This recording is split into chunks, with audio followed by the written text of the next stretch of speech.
नमस्कार दोस्तों, स्वागत है आपका अपने चैनल धार्मिक ज्ञान 011 में। आपसे रिक्वेस्ट है कि वीडियो को अंत तक जरूर देखें। वीडियो पसंद आए तो लाइक करें, साथ ही दोस्त, रिश्तेदार में शेयर एंड सब्सक्राइब जरूर करें। इससे हमें वीडियो बनाने का मोटिवेशन मिलता है और इस तरह की सच्ची धार्मिक ज्ञान की बातें लाते रहेंगे। आज हम किस श्राप के कारण स्त्री समय से पहले विधवा होती है? कौन सी स्त्री के भाग्य में पुत्र नहीं होता? और मित्रों, आखिर किस श्राप के कारण कलयुग की स्त्रियां प्रेम नहीं करती हैं? आइए मित्रों जानते हैं। मित्रों, एक समय माता लक्ष्मी भगवान विष्णु के समक्ष बैठी हुई थी और चिंतित विचारों में डूबी हुई थी। तभी भगवान विष्णु कहते हैं, हे प्रिय, आप किस प्रश्न में इतनी उलझी हैं? प्रभु, मैंने देखा कि धरती लोक पर 3 प्रकार की स्त्रियां हैं जो आपस में सहेली हैं। उनमें से 2 स्त्रियां विधवा होकर के दुखी जीवन जी रही हैं, जबकि एक स्त्री सुहागन होकर के अपने पति के साथ सुखी जीवन जी रही है। प्रभु, यह बात मेरी समझ में नहीं आई, इसलिए मेरे मन में 3 प्रश्न बुझने लगे। अब मैं आपसे यह चाहती हूं कि आप मेरे तीनों प्रश्नों के उत्तर देकर के मुझे संतुष्ट करने की कृपा करें।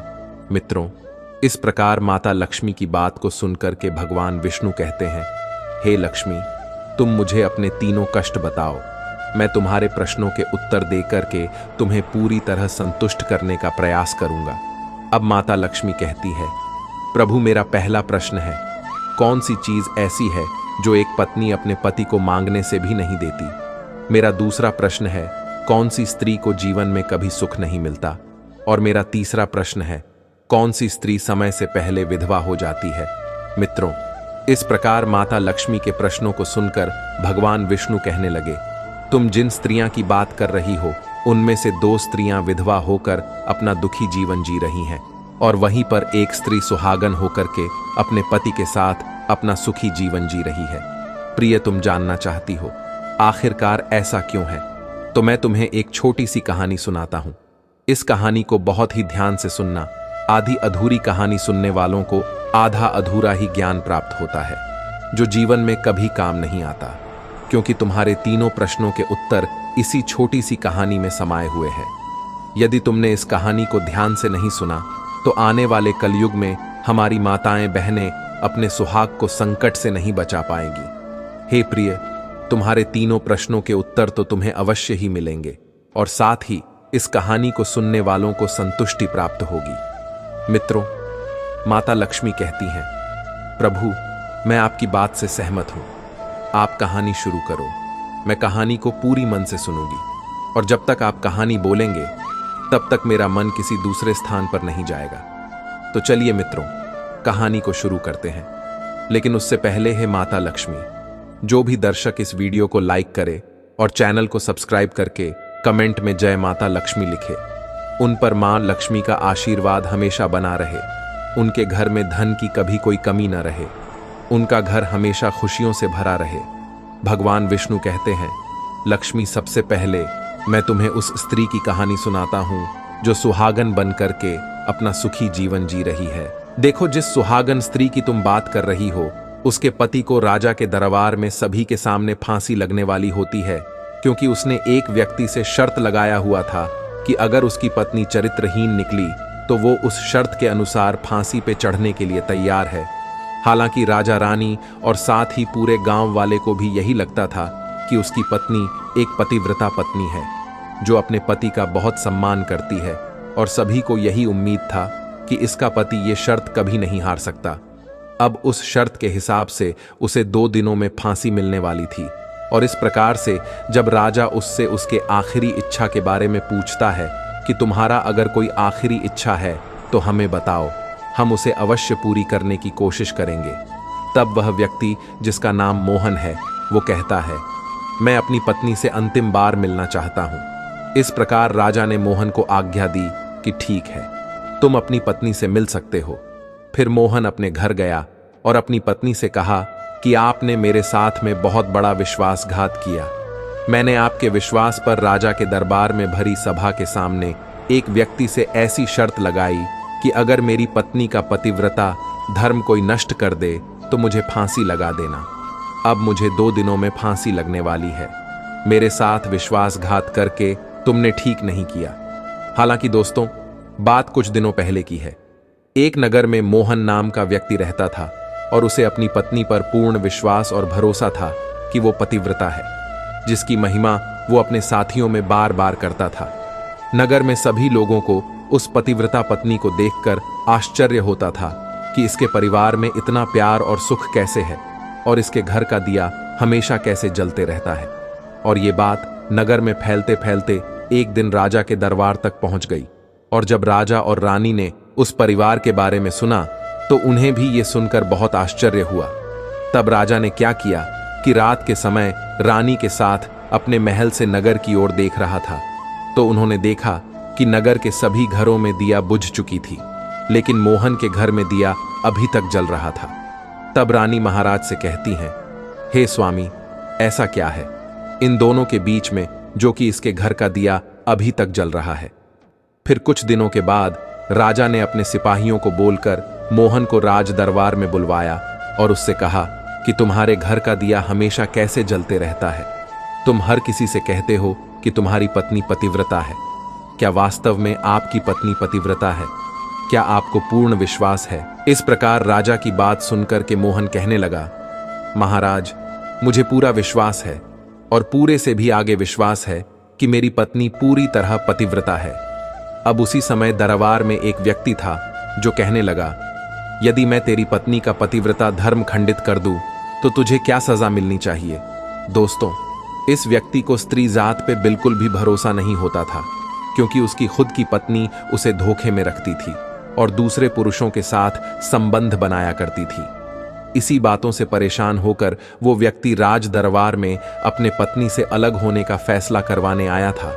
इस व्यक्ति का स्त्री जात से पूरी तरीके से विश्वास उठ चुका था और उसे लगता था कि कोई भी स्त्री पतिव्रता नहीं होती। इसलिए मोहन से शर्त लगा लेता है कि मैं साबित कर सकता हूं कि तुम्हारी पत्नी पतिव्रता नहीं है, वो बस तुम्हें धोखे में रख रही है। फिर मोहन कहता है कि यदि तुम मेरी पत्नी का पतिव्रता धर्म खंडित कर देते हो तो महाराज, आप मुझे फांसी लगा देना। लेकिन यदि ये व्यक्ति मेरी पत्नी का पतिव्रता धर्म खंडित नहीं कर पाए तो इसको सजा क्या मिलनी चाहिए? तो राजा ने कहा, इस व्यक्ति को भी फांसी की सजा दी जाएगी। तब उस व्यक्ति ने स्वीकार कर लिया और मोहन से पूछा कि ऐसा क्या वस्तु लाऊं जिससे तू माने कि मैं तेरी पत्नी का धर्म खंडित करने में सफल रहा। तो मोहन ने उस व्यक्ति से कहा, यदि तुम मेरे घर से जाकर के मेरे विवाह के समय पर मुझे एक तलवार मिली थी, वो मेरी पत्नी ने बहुत ही संभाल कर रखी है, जो हमारी सुहाग की निशानी मानी जाती है। यदि तू वो तलवार लाकर मुझे दिखा दे तो मैं मान जाऊंगा कि मेरी पत्नी का धर्म तूने पूरी तरह से नष्ट कर दिया। अब शर्त स्वीकार हो जाने के बाद में वो व्यक्ति नगर की ओर जाता है और एक दूती से जाकर मिलता है। दोस्तों, वो दूती हमेशा एक दूसरे से भिड़ने का काम करती थी और जो काम कोई नहीं करता था वह काम करने में भी वो सक्षम थी।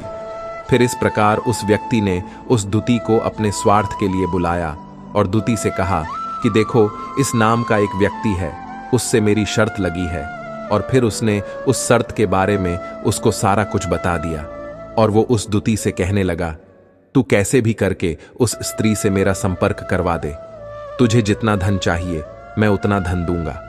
इस प्रकार उस व्यक्ति की बात सुनकर के दूती कहने लगी, भाई, तू उस औरत के बारे में बात मत कर, वो औरत पूरी तरह से पतिव्रता है। गांव में कोने कोने तक ये बात फैली हुई है। वो तेरी ओर थूकेगी भी नहीं, तेरी शक्ल भी नहीं देखेगी और उनके परिवार के व्यक्ति खूंखार है, तेरी खाल उतार लेंगे। तब वह व्यक्ति डर जाता है और सोचता है, अगर मैं शर्त हार गया तो महाराज मुझे फांसी पर चढ़ा देंगे। वो व्यक्ति इस बात से डर कर दूती से कहने लगा, ठीक है, यदि तू मेरा उससे संपर्क नहीं करवा सकती है तो एक काम कर दे, उसके घर जाकर के तलवार चुरा कर ला दे और उसकी पत्नी के गुप्तांग के पास में यदि कोई चिन्ह हो तो वो चिन्ह भी मुझे देख करके बता दे, फिर मैं तुझे मुंह मांगा इनाम दूंगा। यह बात दूती की समझ में आ गई और उसने कहा, ठीक है, मैं तुम्हारा काम अवश्य करूंगी। तब वह दूती मोहन के घर की ओर जाती है। उसकी पत्नी से जाकर बोलती है, मोहन कहाँ है? आप उनकी पत्नी हो क्या?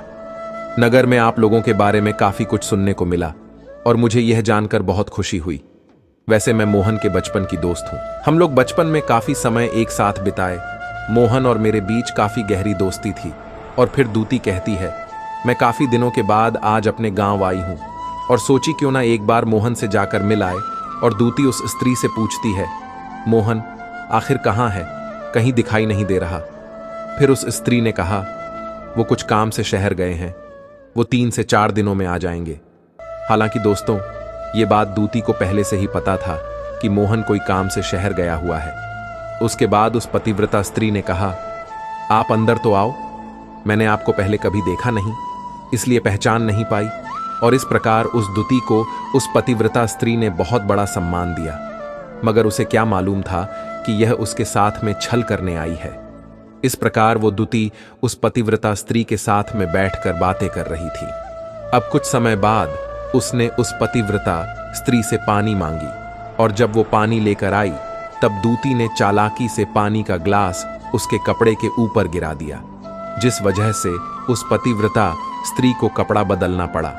जब वो स्त्री कपड़ा बदल रही थी तो उस दूती ने कमरे की ओर ताक झांक करके उसके गुप्तांग के पास का चिन्ह देख लेती है और उसके बाद लगे हाथ तलवार भी वहां से लेकर भाग जाती है। आगे फिर दूती ने जाकर कि वो तलवार उस व्यक्ति को दे दिया और साथ ही उस पतिव्रता स्त्री के जांघ के तिल की निशानी के बारे में भी बता देती है। फिर वह व्यक्ति तलवार लेकर के सीधा राजा के दरबार में पहुंचा और राजा से जाकर कहा, महाराज, मैंने मोहन की पत्नी के साथ में 2 दिन बिताए और यह तलवार उसी के हाथों से लेकर आया हूं। फिर तो राजा ने दरबार लगाया और मोहन को बुलाया तथा उस व्यक्ति से सभा में तलवार दिखाने के लिए कहा। फिर राजा की आज्ञा पाकर के उस व्यक्ति ने मोहन को तलवार दिखाई और उसकी पत्नी की जांघ की तिल के बारे में भी बताया। दोस्तों, उस व्यक्ति के मुख से ये सभी बातें सुनकर मोहन मान गया कि वास्तव में आज मेरी पत्नी ने अपना पतिव्रता धर्म पूरी तरह से भंग करवा लिया। ये सब देखते हुए राजा ने फांसी का दिन 2 दिन के बाद में रख दिया और कहा कि मोहन को 2 दिन के बाद में फांसी पर चढ़ाया जाएगा। और इस प्रकार मोहन से उसकी आखिरी इच्छा पूछी गई तो तब वो अपने पत्नी से जाकर मिला।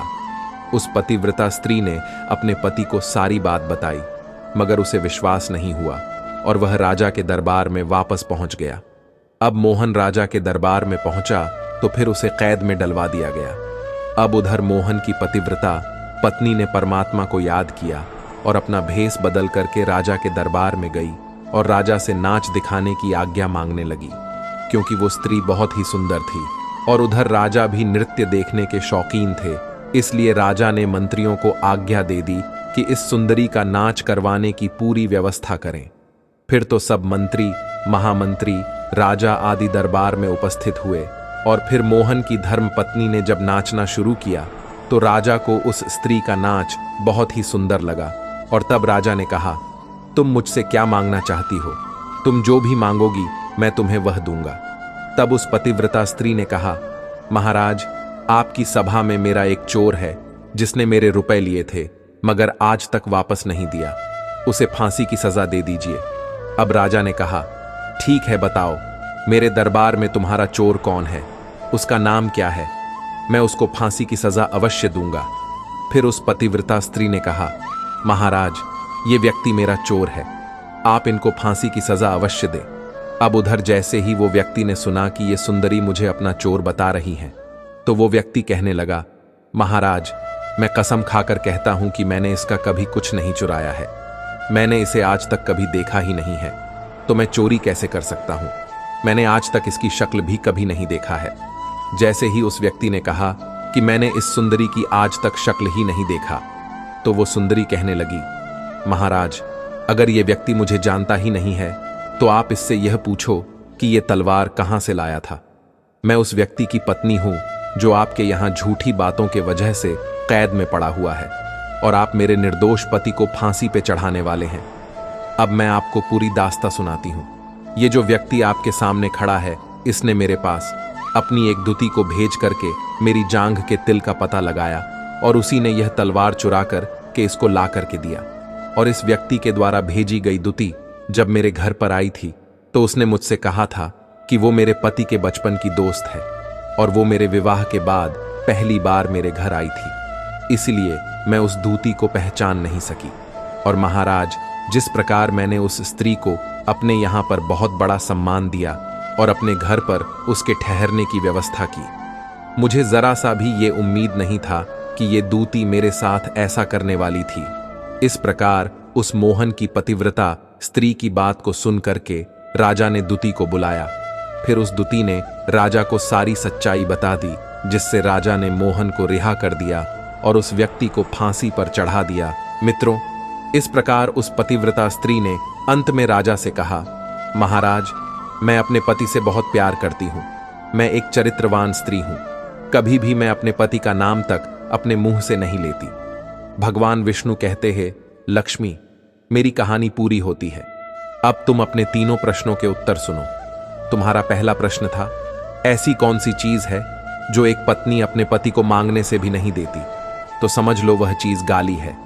एक चरित्रवान स्त्री कभी अपने पति को गाली नहीं देती, लेकिन जो स्त्री गाली देती है वो स्त्री कभी चरित्रवान नहीं होती, और ऐसी स्त्री जीवन भर रोती है, उसके जीवन में कभी सुखी नहीं आती, और समय से पहले ही ऐसे स्त्री विधवा हो जाती है।